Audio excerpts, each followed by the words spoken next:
My friends gave me a challenge of building a $50 commander deck. This deck itself came out to be about 53 bucks and 11 cents. So I went over the budget a little bit, but I decided to go with an OG commander, the Mimeoplasm. So for those of you that aren't familiar, when the Mimeoplasm enters the battlefield, you can exile 2 creature cards from graveyards. If you do, it enters the battlefield as a copy of one of those cards, and it also enters with a number of additional +1/+1 counters on it equal to the power of the other cards. So it's you could potentially build this as a Voltron deck. I kind of built it because I like sultai quite a bit, and it's just kind of a big creature beatdown deck. So you'll see a lot of dredging and a lot of discarding cards. I arrived at 53.11 based off of TCG market price, so your mileage may vary in regards to the prices. So I got Golgari Grave Troll because it has Dredge 6. It's that replacement effect of instead of drawing a card, you can mill that many cards instead. And then we have an Aganosaur Rex, has Trample. So there's going to be a lot of keywords on these creatures. Has Cycling, so you discard it and you draw a card. And when you do that, you actually put 2 +1/+1 counters on a creature and it gains Trample and Indestructible. So nice way of keeping our big baddies alive, right? And then I got Massacre Worm because it acts kind of as a board wipe and it's a classic card. Champion of Wits, low cost CMC. And when it enters, you draw cards equal to its power and then you discard 2 cards. And then it also has Eternalize, which is neat, so you get some value from the graveyard. Marauding Brine Fang because it has Ward 3, Island Cycling 2, and it's a 6/7. The T-Rex, or T-Rexar, has Trample. You gain 3 life, which is nice, and it has Forest Cycling, so you discard it. You can go search for a forest, and it's a 6/6. So nothing but value there. Balustrade Worm, because it can't be countered, which is neat. It has Trample and Haste, and it also has this ability, this Delirium ability of like coming back with a Finality counter on it as well. Then we got Sin, Spira's Punishment. This is from Final Fantasy as well. I was kind of thinking of maybe even turning this into, or making a commander deck out of this card. It's pretty cool. Has flying, has some graveyard synergy there that you can see. You can pause it and read it because it's like a whole paragraph, but flying 7/7 and it plays with the graveyard. I got Woodfall Primus in here so that when it enters, it destroys target non-creature permanent. That way it's hitting those Leyline of the Voids or artifacts that are like eating up our graveyard. So I wanted to have some play against decks like that, right? Golgari Thug because it has Dredge 4. Slavering Branch Snapper because it has Trample and Forest Cycling. So discard it, fill your graveyard with a creature, go search for a forest, put it into your hand, and it's a 7/6. Did I mention Trample? Greater Tunaki has Trample, also has Channel, so you discard it, and then you can search for a basic land card, put it onto the battlefield tapped, and then you shuffle. So it's actual like ramp built into a 6/5 creature with Trample. Rex Sage, so that we can destroy some, artifacts or enchantments early on or late in the game. It's 3 mana, it's pretty efficient, and it leaves behind a 2/1 chump blocker, which is great for us. It's also a nice reanimation target too, in case, again, we're dealing with some problematic enchantments or artifacts. Wonder has flying, and really we just want this in our graveyard because if it is in our graveyard, all of our creatures have flying, which is awesome. So that is why I've included it. Curator of Mysteries has flying. Has this ability there with cycling, but really I have it in here because it can cycle itself. You can draw a card, and then it's a 4/4 flyer. So, it's got some good evasion. Troll of Khazad-dûm can't be blocked except by 3 or more creatures. So this is a great target for Mimeoplasm. Has Swamp Cycling, so you can pay 1, discard it, and then go search for a swamp, and it's a 6/5. Plus, it's from Lord of the Rings, man. That's freaking cool. I got Brawn here. As long as Brawn is in your graveyard and you control Forest, which you most likely will, creatures you control have Trample. Titanith Rex is in here because it has Trample, has Cycling, so easy to put into our graveyard. And then when you cycle it, you actually put a Trample counter on target creature you control. So you get value off of cycling it. Generous Ent, again, is awesome because it's from Lord of the Rings. Has Reach, Forest Cycling, and when it enters, you create a food token. And everyone loves a little snack in the middle of a commander game. Mirror Shell Crab, I have it in here because it has Ward 3, which is cool. Channel for 3. You know, you're able to kind of have kind of a crummier counter spell, but hey, in some cases it'll work. Or it'll at least annoy your friends that they're having to pay 3 additional mana for casting a spell or ability, right? Prime Speaker Zagana is in here for card draw. I'll let you read everything that she does, but she's an auto include. Yargul Multani is in here because it's an 18/6. Come on now, it's awesome. Ravenous Chupacabra is in here because when it enters, it destroys a target creature, and it's a great reanimation target as well. Overseer of the Damned comes in, it's a 5/5 flyer, that's neat, and when it enters, it destroys a creature, and there's some zombie stuff going on there, but that's probably not going to happen a whole lot, or at least that's not really like the game plan, right? Colossal Sky Turtle, if you play Simic, play this card, is excellent. From Kamigawa, has flying and Ward 2, has 2 different channel abilities here, which is great flexibility, and it's a 6/5. I mean, come on. Nimble Obstructionist has flash, has flying, you can cycle them, and when you do, you have a stifle effect, which is neat. It's a 3/1. Ghostly Pilfer has a bunch of things that you can do. You can read it there. I like it a lot because you're able to discard cards at instant speed, so you can fill up that graveyard really fast. Stinkweed Imp is in here for Dredge 5.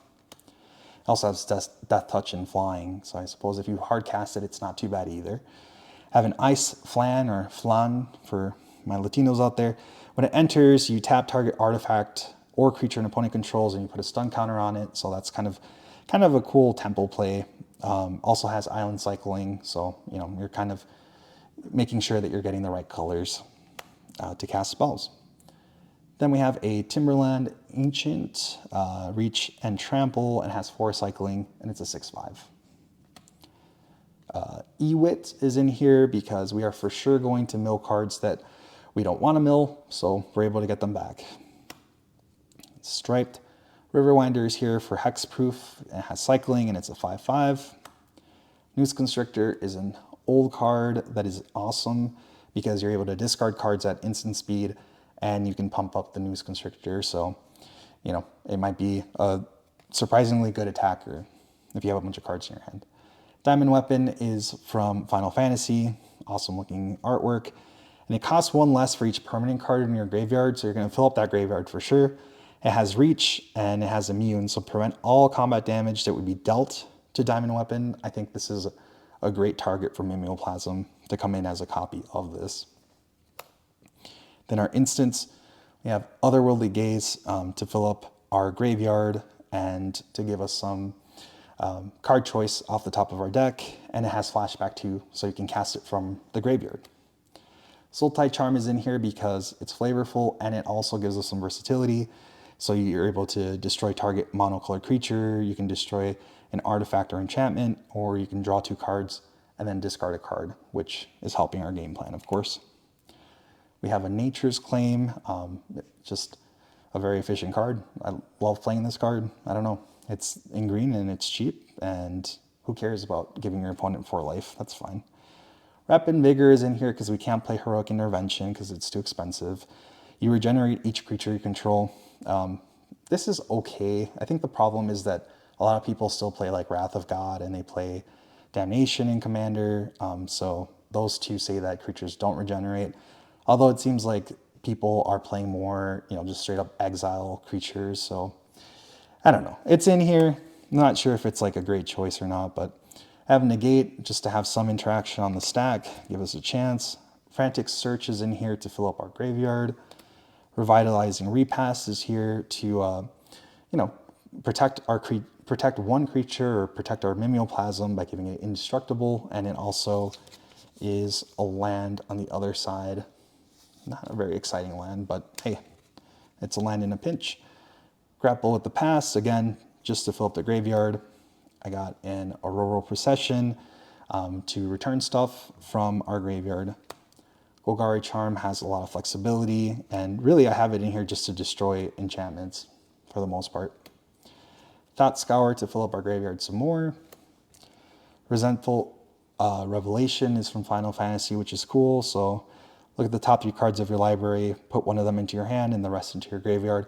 It also has flashback for 7, which is quite a bit, but hey, if you mill it and you're playing in the late game, you have something to do.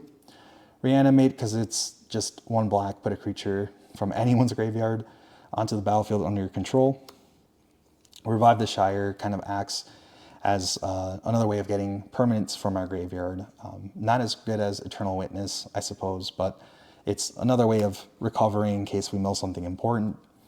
Persist is neat because you're able to get a target non-legendary creature from your graveyard back onto the battlefield with a -1/-1 counter on it. That doesn't really matter a whole lot because all of our creatures are huge anyway. Just be mindful that you can't target legendary creatures. Kodama's Reach is in here for ramp. Victimize, you should play this in anything that has black because it's just a great way of getting cards from your graveyard. Living Death is really kind of the golden pig of the deck.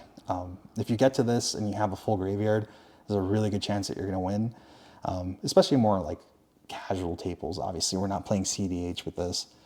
Exhume is a great way of returning a creature early on in the game, or at any point really. Just be mindful when you play it so that you're not giving your opponents too much value. Buried Alive is another one where you can search your library for up to 3 creature cards, you put them into your graveyard, and then you shuffle. So I would probably search for Wonder and Brawn, I think. Rampant Growth for ramp. Cultivate for ramp as well. We have a Dread Return, just to reanimate some more stuff. So you can return target creature card from your graveyard to the battlefield. It also has flashback, which is really cool. So if you do mill this and you have some creatures out, you still get some value. And then I have Stillness in Motion. This is a newer card from Tarkir Dragonstorm, I think. At the beginning of your upkeep, mill 3 cards. Then if your library has no cards in it, exile this enchantment, put 5 cards from your graveyard on top of your library in any order. Just a great way of filling up your graveyard.